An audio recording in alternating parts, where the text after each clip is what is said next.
Let me ask you something. Have you ever walked away from a conversation feeling confused, doubting yourself like somehow you became the villain in a story you never signed up for? Yeah, that's not by accident. That's what happens when you stop playing by a narcissist's rules. See, narcissists thrive on control. They study you. They mirror you. They charm you. And when they realize they can't manipulate you, they don't walk away. Oh no, they shift tactics. They start managing you. And if you don't recognize it, you'll think you're crazy. You'll second guess your gut. You'll start shrinking just to keep the peace. But today, we're going to rip the mask off. I'm going to show you exactly how narcissists manage the people they can't manipulate. And more importantly, how you can take back your power. Because awareness, it's the first step to freedom.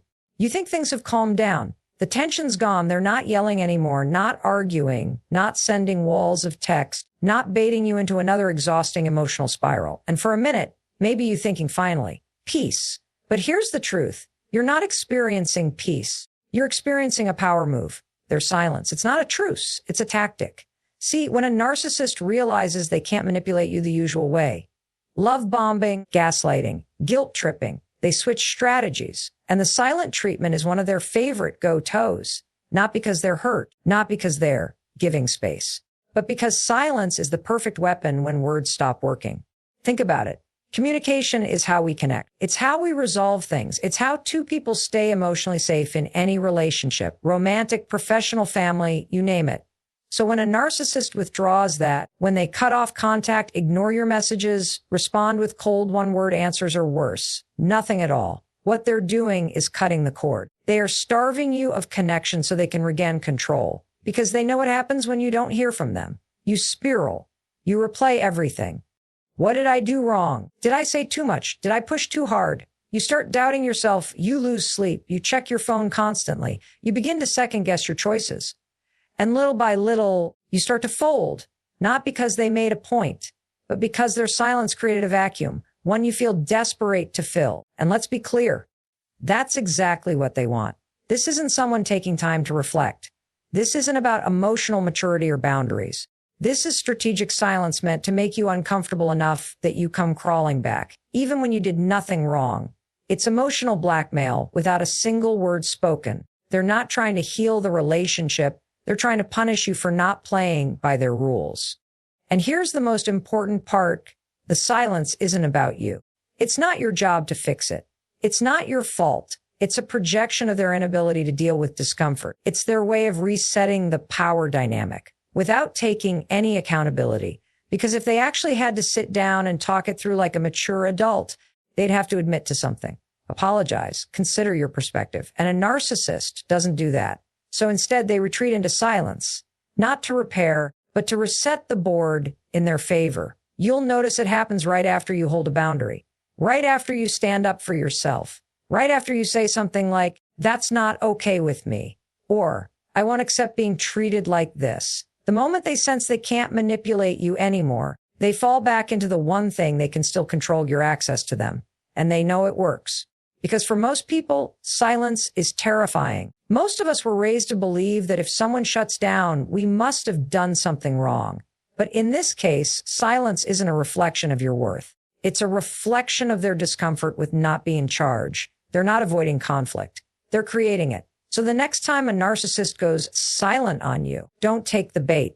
Recognize it for what it is, a control tactic dressed up as emotional distance. Don't chase. Don't plead. Don't try to decode the silence. Because peace doesn't come from someone else's silence. It comes from your own clarity. When a narcissist can't control you through charm or fear, they reach for something far sneaker and guilt. And not the obvious kind. Not the kind where someone says, you hurt me. And it's true and fair. No, this is weaponized guilt. Strategic guilt. The kind of guilt that gets planted so subtly, you start apologizing just for breathing. Narcissists know that manipulation loses its grip when you start waking up.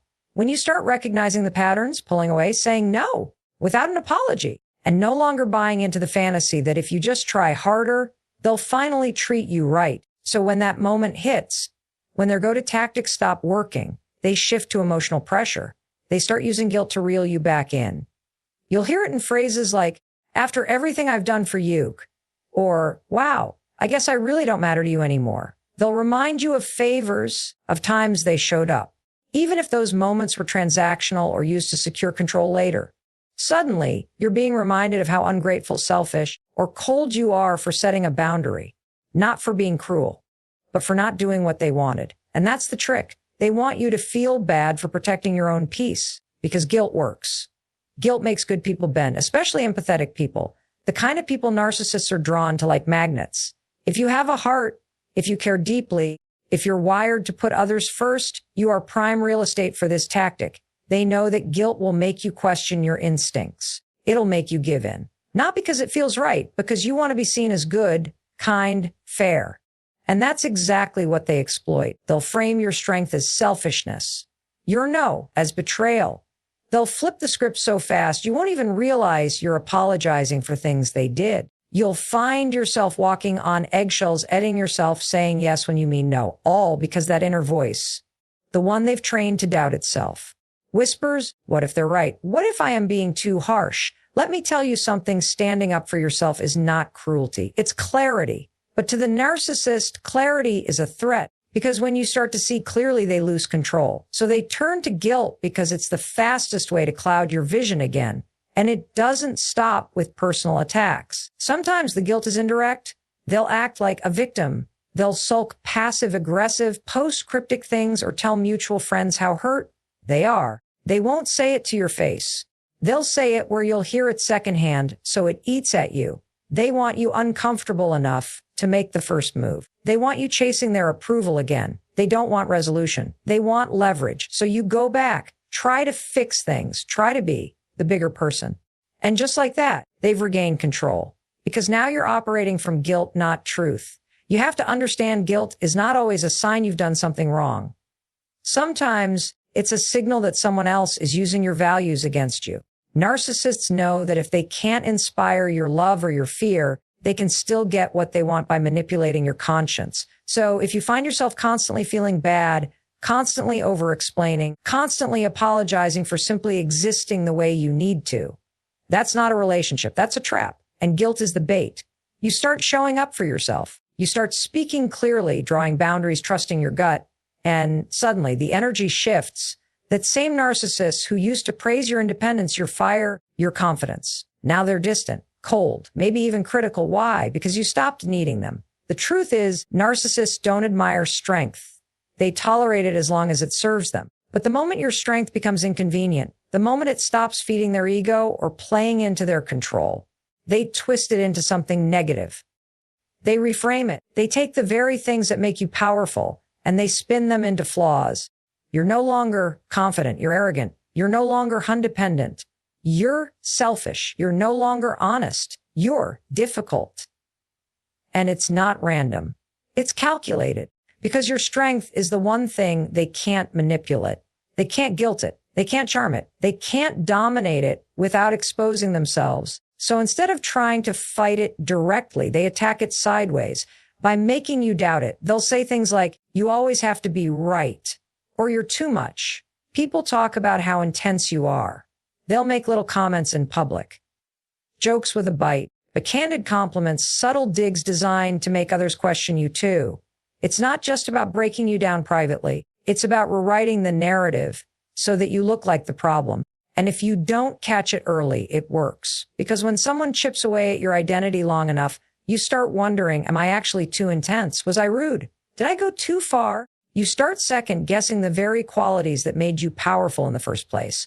You go from standing tall to walking on eggshells, not because you lost your strength, but because someone else convinced you it was dangerous. That's how narcissists win. They don't overpower your strength. They corrupt it. They make you feel like your clarity is aggression, your assertiveness is disrespect, your boundaries are abandonment. And once you internalize that, game over. You become easier to manage, easier to manipulate, not because you're weak, but because they've tricked you into policing your own power. What's wild is that they usually start by praising those same traits. In the beginning, they'll say, I love how strong you are, or you don't take crap from anyone. It's sexy. That's part of the hook. They mirror your strength to gain your trust. But the second you stop being pliable, the second your strength interferes with their control, they turn the narrative. And here's the irony. Narcissists are some of the most insecure people you'll ever meet. They crave admiration, control, dominance, not because they're powerful, but because they're fragile. Your strength reminds them of everything they're not. Your authenticity through masks they wear. Your ability to walk away terrifies them. So rather than rise to meet you, they work to drag you down. They don't want a partner. They want a mirror. Someone who reflects back the version of themselves they want to see. Someone easy to mold, easy to blame, easy to keep in emotional debt. When that stops being you, they need to reshape you into the enemy. That way, they don't have to feel small. You just have to feel wrong. So understand this: when a narcissist reframes your strength as a threat, it's not a reflection of who you are.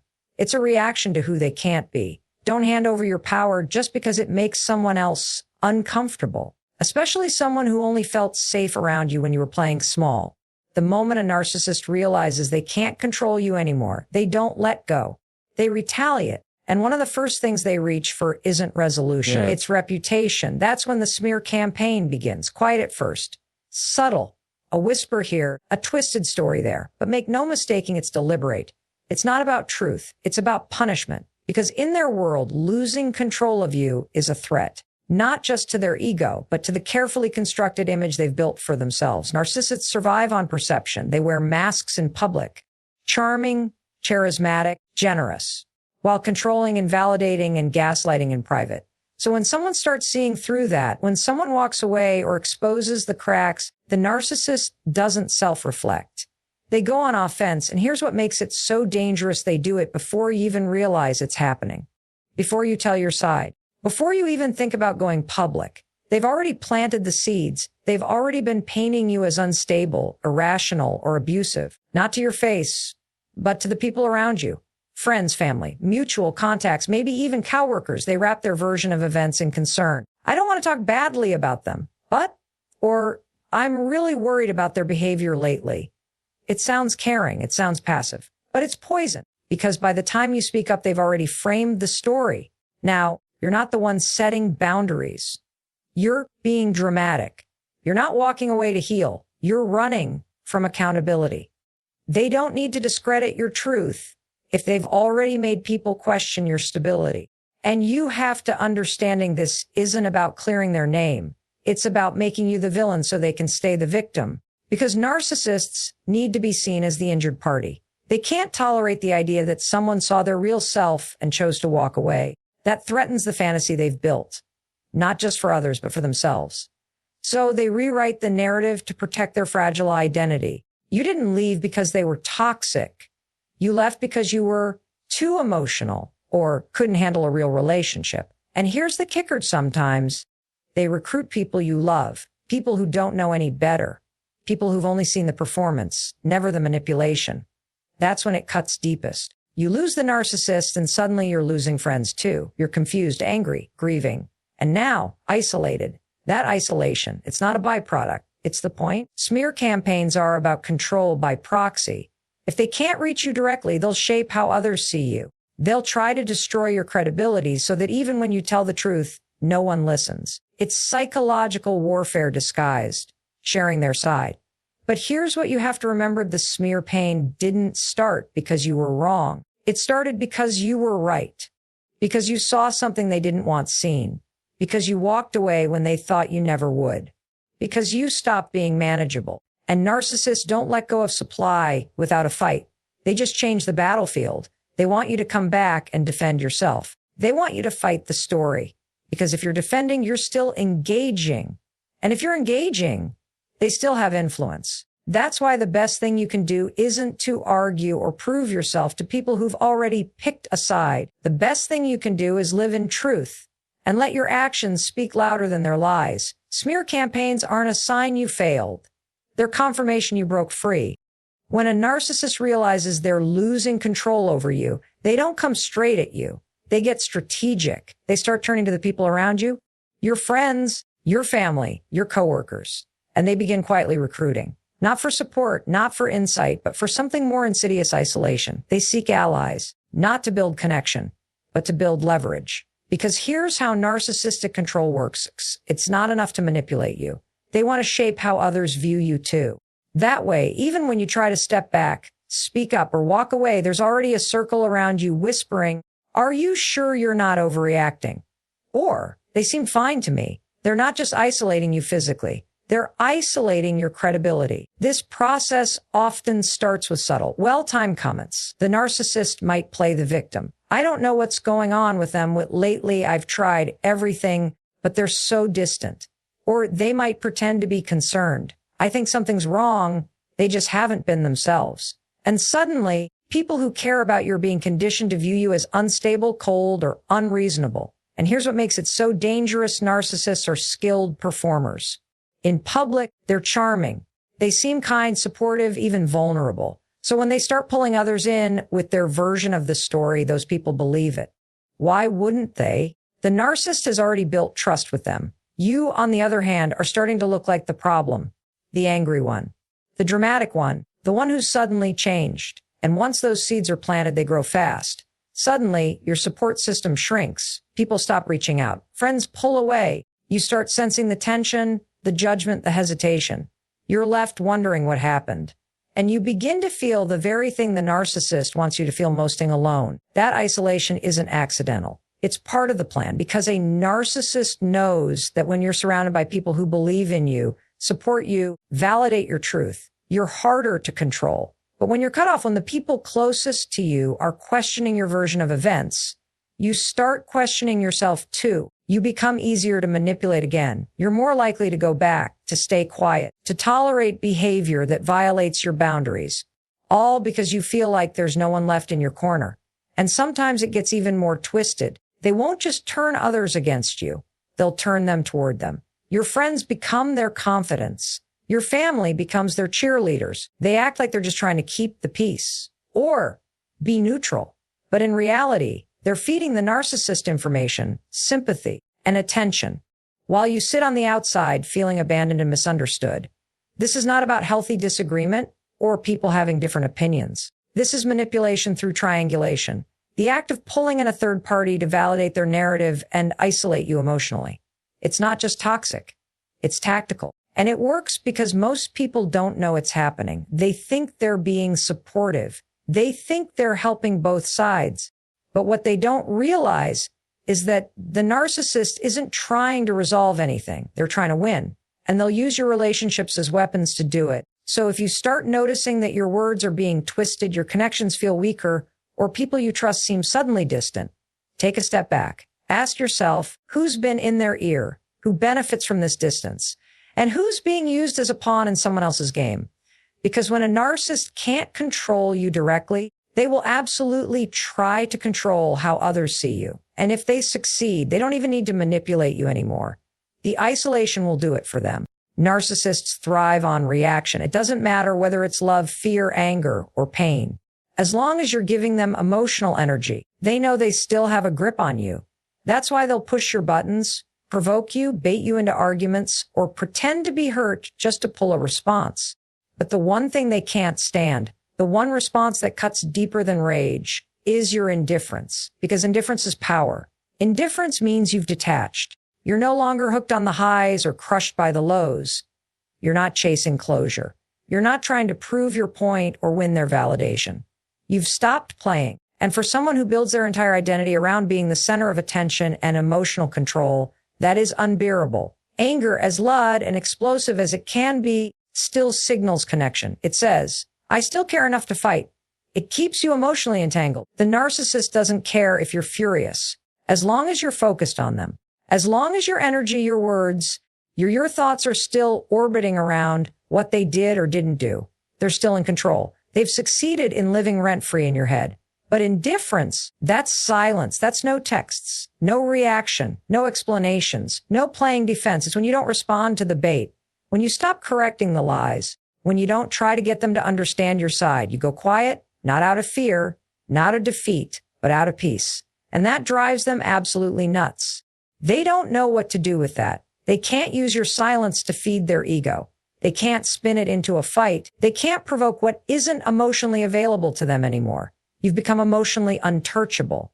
And to a narcissist, that's a nightmare. Because now they don't just lose control over the situation, they lose the narrative. They can't figure out where they stand with you anymore, and that uncertainty is the one feeling they hate the most.